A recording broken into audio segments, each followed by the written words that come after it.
Joint Comprehensive TESOL Certificate Course, brought to you by TEFL International and Paris College of International Education. Module 2, Unit 2, The History of Tefl.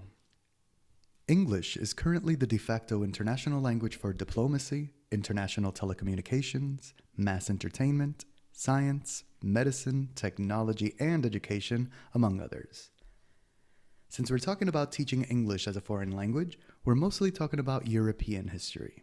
Yet, English wasn't the first international language in Europe. From the 1400s until the late 1700s, Latin, the remnant language of the Roman Empire, was taught in all of Europe in a deductive manner and established the language teaching form as, quote-unquote, the way students learn.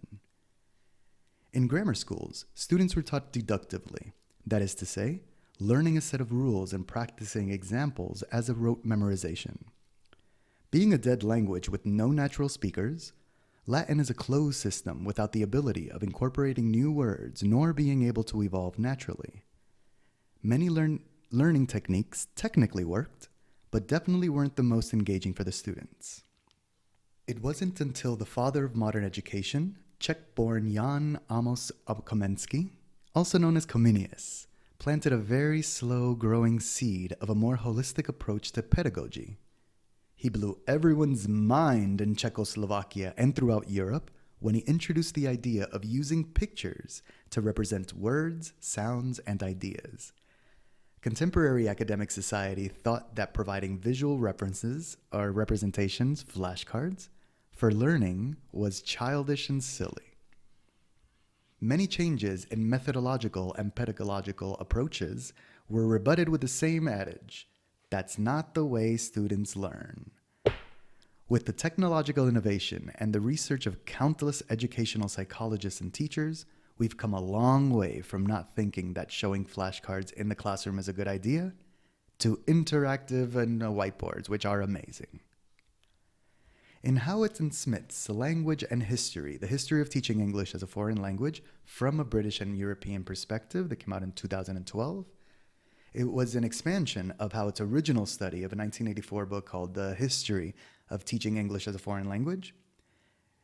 And in that book, it was more from an American perspective.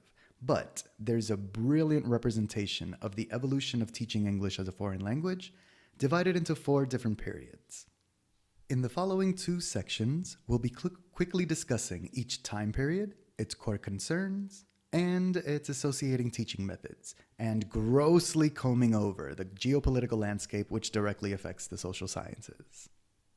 Section 1, Modern Language Teaching in Europe, from about 1750 to 1920. Number 1, the first period, the Classical Period, about 1750 to 1880. The core concern of this period was emulating the teaching of classical languages, primarily Latin. Associated teaching methods include the classical method and the grammar translation method. Taking cues from grammar school's traditional way of teaching Latin, language instruction found that classical methods of teaching Latin weren't applicable to teaching a spoken, live language. With the science of phonetics growing and the foundation of the International Phonetic Association, language teaching saw the need to evolve to include speaking and listening, something that could never be done with teaching Latin. By the end of the century, French was emerging as the lingua franca, or common language, and across Europe, French classes started experimenting with teaching techniques.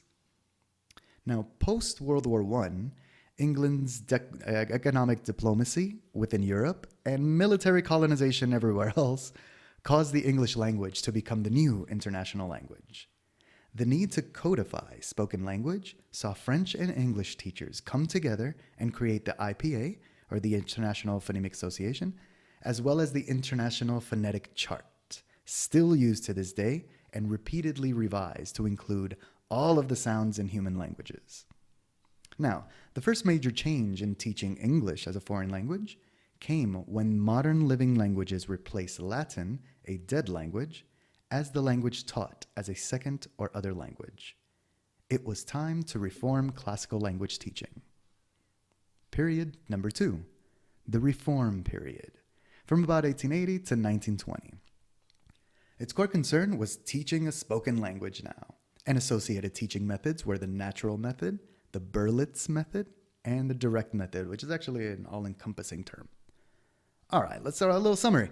The natural method was a conversation-focused style that replaced translating words and learning grammar rules.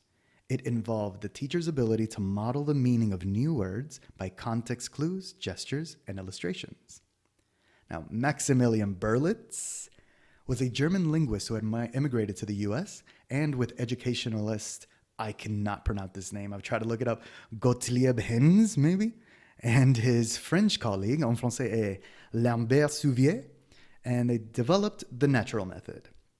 Berlitz later opened language centers, and modified the natural method to allow for expanded vocabulary, and that modification was dubbed the Berlitz Method.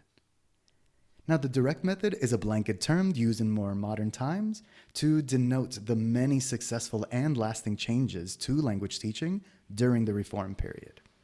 The basic principle of the direct method is no translations allowed. Section 2. English language teaching beyond and within Europe, from 1920 to the 2000s and beyond. Number 3. The scientific period, from about 1920 to the 1970s. The core concern was a scientific basis for teaching. Associated teaching methods include, but are definitely not limited to, the oral method, the multiple line of approach, a situational approach, an oral approach, and the audio-lingual method. As a summary for the scientific period, in the same manner as phonetics influenced the period of change in language teaching, as it did in the classical period, linguistics and psychology influenced what is now known as the scientific period. By using the scientific method, this era sought to make language teaching as effective and as fast as possible, and it did so on a global scale. Now, post-World War II, there was a lot of international influence from the USA, further spreading English as the lingua franca for international travel, medicine, science, technology, and education. During the scientific period, both American and English researchers focused on English language teaching rather than on language teaching in general. The science of psychology continually discovers more about how we acquire languages, how learning one's native language differs from a second language, and how best educators should present language to learners. This period brought us key features of many good teaching practices which explicitly aimed at the formation of correct habits in speaking and writing, which had not been selected from tradition, but from scientific study. And finally, that brings us to the communicative period, which is about the 1970s until today and future. Its core concern is aiming for a quote-unquote real-life communication. Associated teaching methods include communicative language teaching and a task-based language teaching. Originally seen just as an extension of existing methodology, the label communicative began to be applied to the idea of shifting language teaching away from the learning rehearsed skills toward the confident use of those skills in the real world. And we're currently in this communicative period, and for its efficacy, history can only be told from the future. For now, we'll continue using the 3P language sequence of presentation, practice, and production, and create fun projects with the latest technologies to encourage that task-based language learning. Now, for the purpose of this course, we are disregarding the geopolitical landscape, the state of academia and education, technological innovation, and many, many social issues which directly affect the evolution of the sciences in any field, but particularly in phonetics, linguistics, and psychology, as well as the teaching methods and core concerns throughout the different time periods. We're only focusing on history as it pertains to the evolution of teaching methods. But for a more detailed history about the history of TEFL, please read the book that were quoted, the History of Teaching English as a Foreign Language from a British and European Perspective. To complete our objectives, we need to be able to distinguish and define different teaching methods. The more tools we have in our teacher toolbox, the more we can do.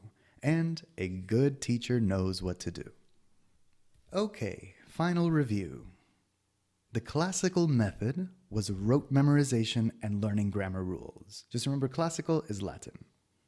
The direct method taught a spoken language directly by using the language in the classroom. The oral method, orally, teaches conversation independently of textbooks, so just conversation. The situational approach focuses on creating a situation or context within the classroom that you can plug in target language to. The multiple line of approach encourages teachers to use many methods suited to the students. In my opinion, use every method that you can. The audiolingual method uses tape recordings of native language speakers for students to listen to and repeat aloud. And finally, the communicative approach teaches language learning toward a real-life context.